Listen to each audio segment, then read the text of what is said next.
सोने के बाद हो जाते हैं। अमर, ये क्या है?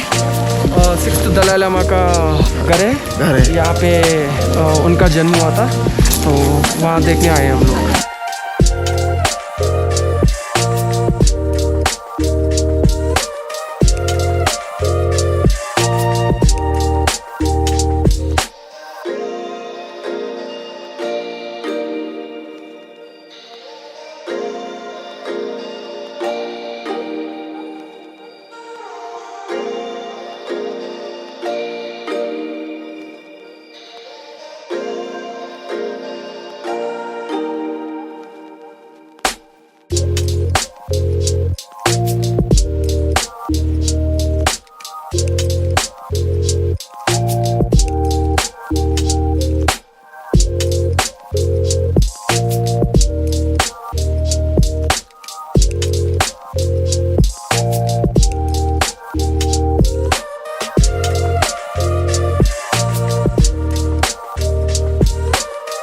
तो अभी मैं यहाँ पे, ये वॉर मेमोरियल तवांग का, ये इंडिया का फ्लैग,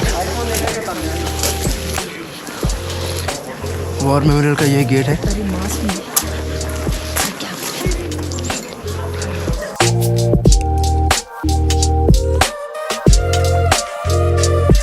सो 1962 में यहाँ पे इंडिया चाइना का जो वॉर हुआ था, उनकी याद में एक यहाँ पे वॉर मेमोरियल है। तो अभी हम वहाँ पे जाएंगे और आपको थोड़ा उसके बारे में और डिटेल में जानकारी देंगे।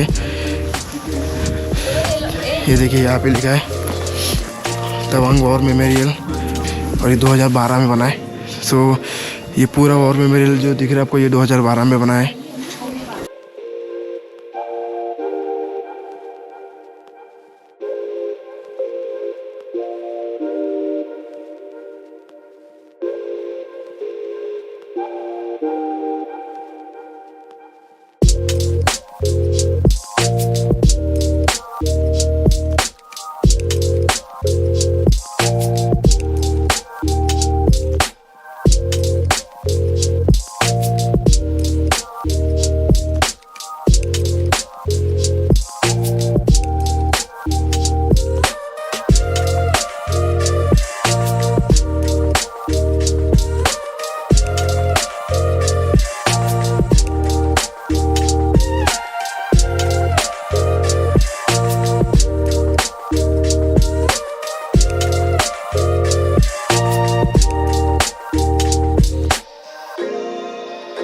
मराठा बटालियन।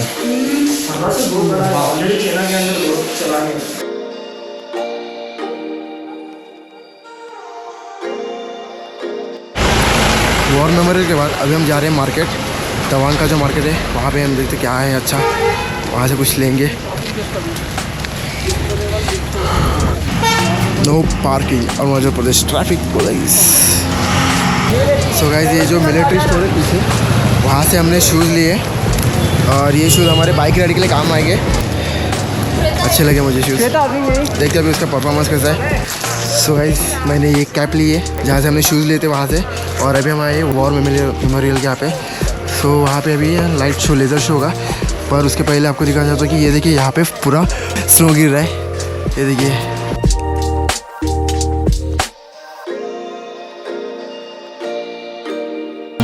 आइए आपको बताते हैं और भी वो वजह जिन्होंने हमें इस इलाके का शहदाई बना दिया है।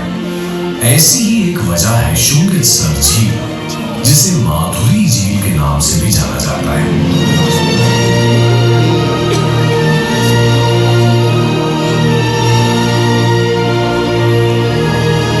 हिंदुस्तान का हर हिस्सा तितली के पंखों सा है, छूते ही हाथ में अपना धड़क रंग छोड़ जाता है। कभी कुछ अपना लेता है तो कभी कुछ दे जाता है। शुंगित्सर लेक नाम की इस खूबसूरत झील ने माधुरी नाम तब अपना लिया जब मशहूर अदाकारा माधुरी दीक्षित फिल्म कोयला की शूटिंग का हिस्सा बन इस दिलजोई फजा में आई।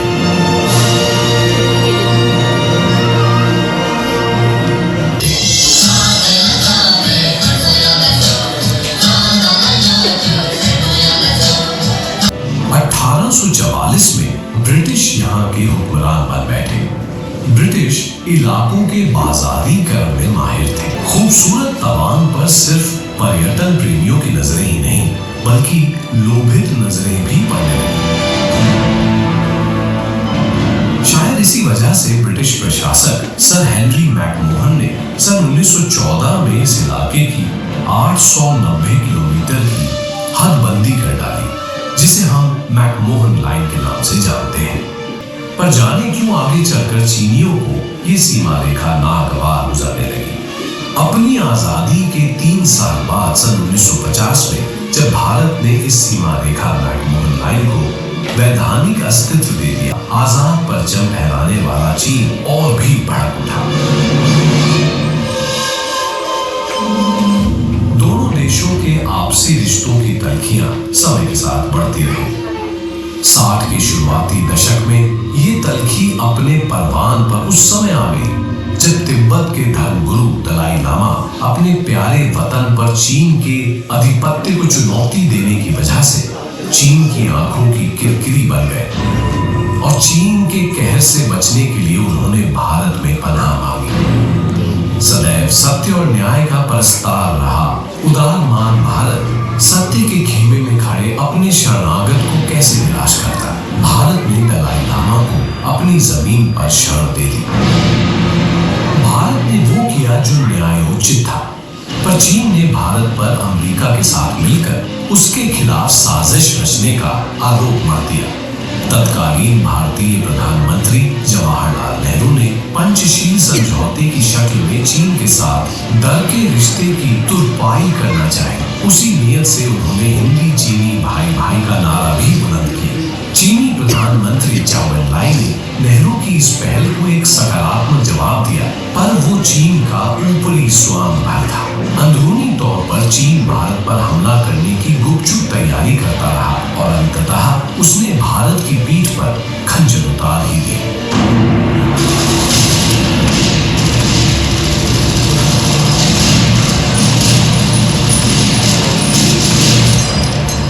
सन 1962 में चीन ने भारत पर औचक्य से आक्रमण कर दिया। भारत शांति और अहिंसा की प्रतिमूर्ति बुद्ध का भी देश था। तांडव करने वाले भीषण रौद्र रूप शिव का भी। बुद्ध के अनुगामी शांति के पैरोकार भारत ने भरसक कोशिश की कि मैत्रीपूर्ण संवाद के जरिए चीन के साथ विवाद का कोई शांतिपूर्ण हल ढूंढा जाए। पर चीन ने जब प्यार का प्रत्युत्तर छल बल से लेकर भारत पर युद्ध थोप दिया, तो फिर जगह भारतीय सेना की भुजाओं में बसा भारत का रुद्र।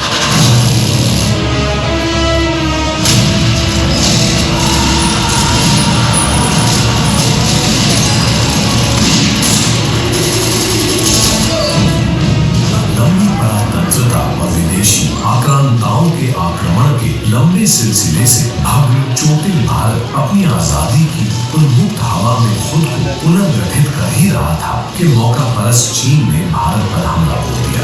तब आजाद भारत की सैन्य शक्ति अपनी बाल्यावस्था में थी, पर चीनी हिंदुस्तान के बाबत ये भूल गए कि हिंदुस्तान वो मुल्क था जहाँ हक और हुकूक के लिए एक नन्ही चिड़िया भी बात से लड़ने का बूता रखती थी।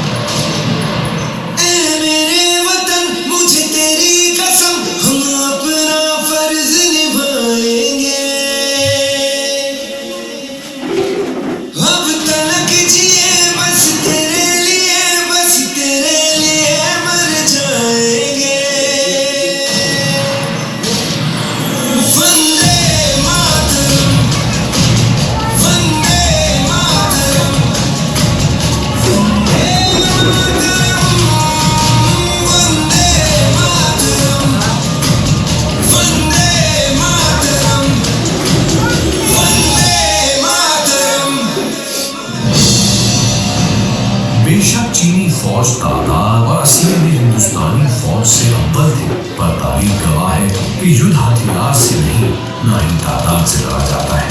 युद्ध लड़ा जाता है केवल और केवल हौसले से।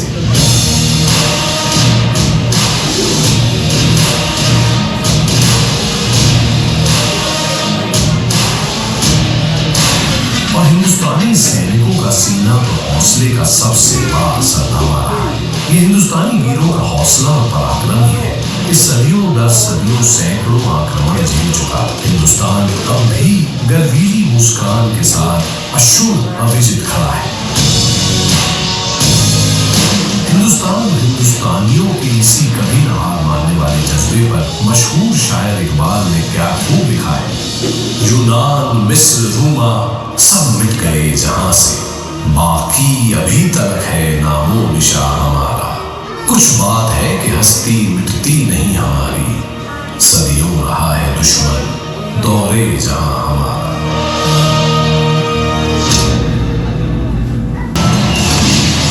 1962 के इस तांडवकारी युद्ध में भारत ने बेशक जान माल के नुकसान के लिहाज से मात खाई, पर उस युद्ध में मनोबल के मामले में, पराक्रम के प्रदर्शन के मामले में भारतीय सेनाओं ने चीन को अपना जौहर खूब दिखाया।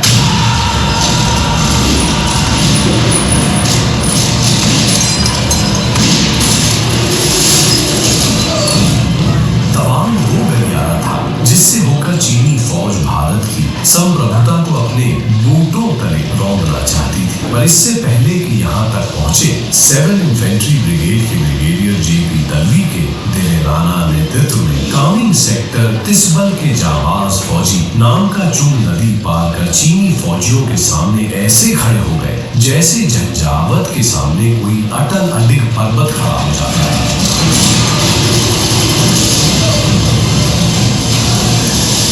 तवांग स्थित ब्रिगेड के अंतर्गत भारतीय सैनिकों की केवल 4 इन्फेंट्री बटालियन थी और सामने थी चीनी फौजियों की 24,000 की भारी तादाद। मामला एक तरफा था, पर फिर भी भारतीय जवान पूरे जोश और बलबले के साथ वहां डटे रहे। हम भारतीय जवानों को सिर्फ चीनियों की तोप बंदूक से रोका नहीं देना था, उन्हें निपटना था चीनी फौजियों की अय्यारियों से भी। और यही वीरोचित आमने सामने की लड़ाई लड़ने वाले भारतीय जवान चुप गए। चीनियों की फौज की विशाल टुकड़ी ने इस मोर्चे पर भारतीय सैनिकों को उलझाए रखा और दूसरी ओर उनकी एक और बड़ी फौजी टुकड़ी ने 21 अक्टूबर के मनहूस दिन दूसरी दिशा से कम सैन्य तैनाती वाले भारतीय मोर्चे थांगला रेंज पर धावा बोल दिया।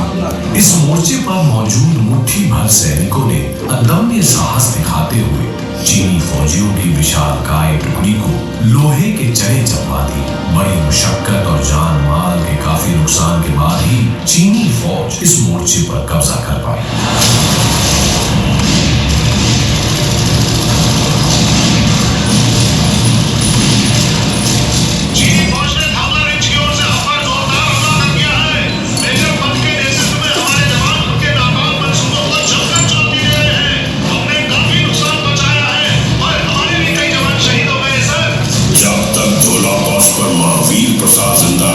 इस पोस्ट पर भारतीय तिरंगा लहराता रहेगा।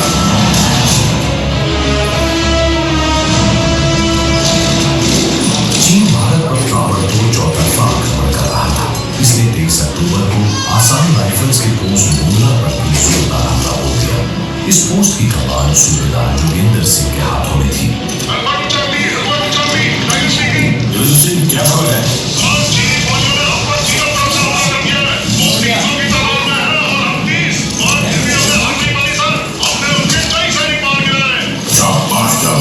तुम किसी तरह थोड़ी देर और मोर्चा संभाले रखो, हम रीइंफोर्समेंट भेज रहे हैं।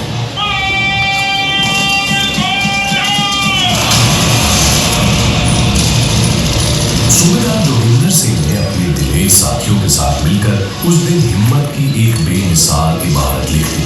दुश्मनों से लड़ते लड़ते उनका गोलाबार सब खत्म हो गया, बचा तो सिर्फ हार न मानने वाला हौसला। इसी हौसले के बलबूते वे अपनी प्यारी मातृभूमि के लिए मौत से निहत्थे हाथापाई करते रहे। जब तक भी भारतीय जवान के जिस्म में सांसें उमड़ती रही, चीनी फौज उस मोर्चे पर एक कदम तक न रख पाई। ये शेर दिल अपने दुश्मनों का दिल दहलाकर जब निष्प्राण हो गए, तभी इस मोर्चे पर चीन में ध्वज लहरा पाया। सूबेदार जोगिंदर सिंह को उनके अदम्य शौर्य के लिए मरणोपरांत परमवीर चक्र से नवाजा गया।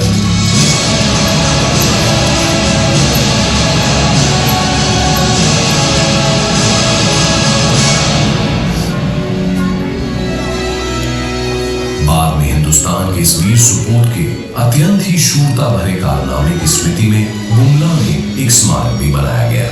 आज भी उस स्मारक में मौजूद सूबेदार जोगिंदर सिंह की आदमकद मूर्ति गर्व की प्रतीति कराती है।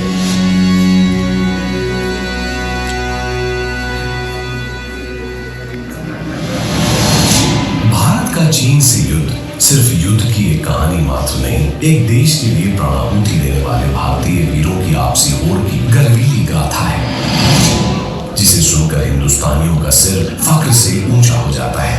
देशभक्ति और शहादत की अनूठी अनगिनत मिसालों में से ऐसी ही एक मिसाल है चौथी गढ़वाल राइफल का वीर सिपाही जसवंत सिंह,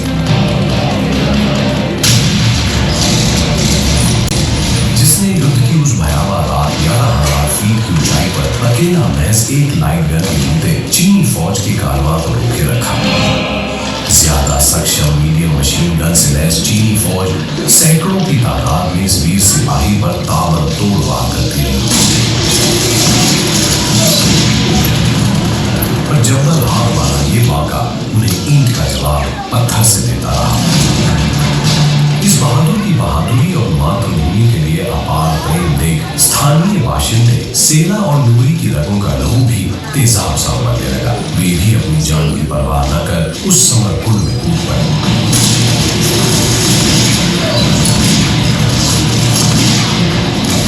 जसवंत सिंह अपनी बंदूक से एक एक कर दुश्मन को बेजान करता रहा, और जब जसवंत सिंह की गोलियां खत्म हो गई तो उसने निहत्थे ही चीनी फौज पर धावा बोल दिया।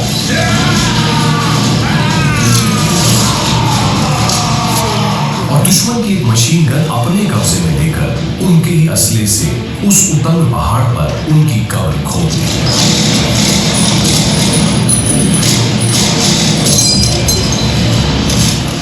जसवंत सिंह के अदम्य साहस के आगे दुश्मन टिक न सके और 300 चीनी सैनिकों की लाश के रूप में अपनी पराजय का साक्ष्य छोड़ में भाग गए। अपने कर्तव्य का निर्वहन करने के बाद बुरी तरह घायल जसवंत ने मृत्यु को इजाजत दी कि वो उसे अपने आगोश में ले गए। पराक्रम के इस बेड़े प्रदर्शन के लिए जसवंत सिंह को मरणोपरांत महावीर चक्र से सम्मानित किया गया। लेकर जान हथेली पर कतरा कतरा कुर्बान तुझ पर, झुकने न देंगे हम तेरा सर। लेकर जान हथेली पर कतरा कतरा कुर्बान तुझ पर, झुकने न देंगे हम तेरा सर।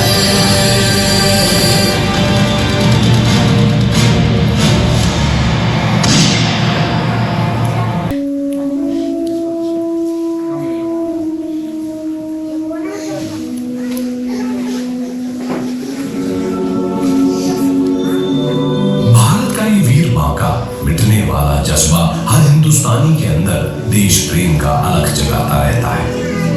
ऐसे ही कई भारतीय जाबाजों की अद्भुत दिलेरी की कहानी समाए तवांग का नामयान चोटल विजय स्तूप रेजिमेंट फ्लैग लहराता आन बान शान के साथ खड़ा है। ये सिर्फ विजय स्तूप नहीं है, बल्कि हिंदुस्तान के माथे पे लगा वो गौरवमयी तिलक है जिसमें हिंदुस्तान के 2420 वीर सपूतों का रक्त आहूत है। जीवन जो मिला था हमको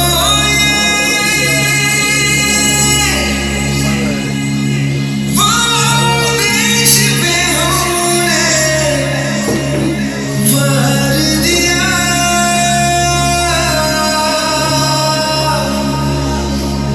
जो कर्ज था अपनी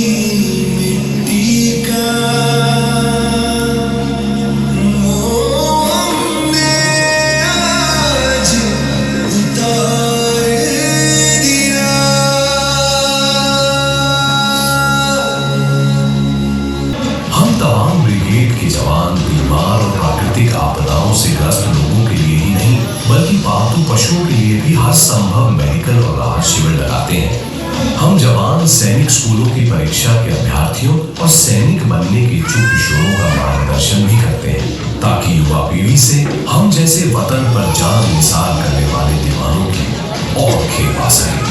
हमने जवानों के अनाथों की परवारदारी के लिए मंजूश्री फाउंडेशन की स्थापना भी की है। इस फाउंडेशन के बैनर तले भारतीय सेना की सरपरस्ती में बेसहारा बच्चों के न केवल रहन सहन भरण पोषण की व्यवस्था है, बल्कि आर्मी स्कूल तेजपुर में इन बच्चों की शिक्षा का प्रबंध भी किया गया है।